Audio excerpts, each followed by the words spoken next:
Halo teman-teman, apa kabar semuanya? Mudah-mudahan senantiasa dalam keadaan sehat. Kembali lagi dengan Pak Panji.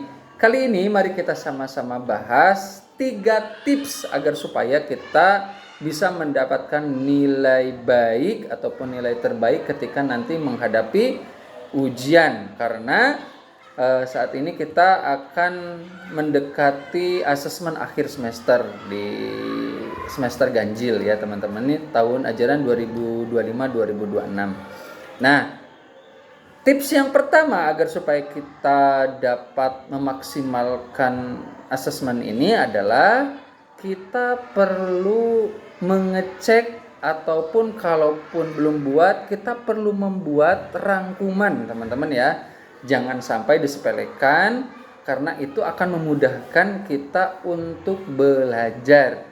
Jadi pertama yang perlu disiapkan adalah rangkuman materi dan kelengkapan bahan ajar yang kita perlukan seperti apa aja. Buku pelajaran ya.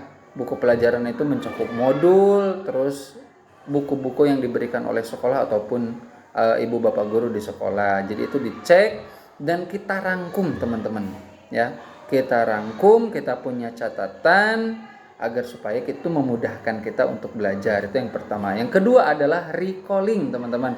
Kita sering-seringlah mengulang pembelajaran. Kita punya semacam diktat ataupun jadwal.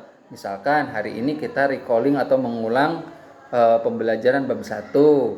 Kita terus ulang dulu pembelajarannya, hari esoknya baru kita mengulang pembelajaran yang lain. Jadi banyak-banyak mengulang teman-teman ya, agar supaya apa? Agar supaya kita selalu mengingat pembelajaran yang sudah diajarkan di sekolah.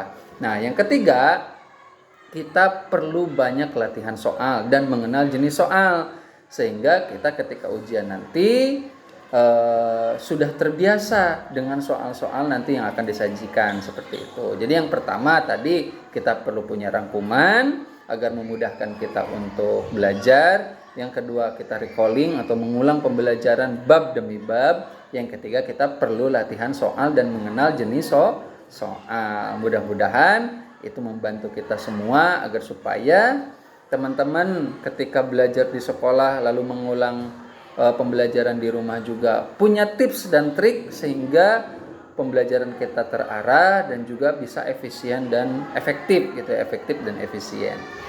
Mudah-mudahan membantu teman-teman semuanya. Kepada ayah bunda juga yang ada di rumah, boleh kiranya membantu Ananda ataupun anak-anak kita agar supaya mereka mempersiapkan diri lebih maksimal dalam belajar sehingga nanti ketika asesmen mendapatkan hasil terbaik. Sip, terima kasih atas waktunya dan terima kasih juga sudah mendengarkan dan juga menonton video ini. Assalamualaikum warahmatullahi wabarakatuh.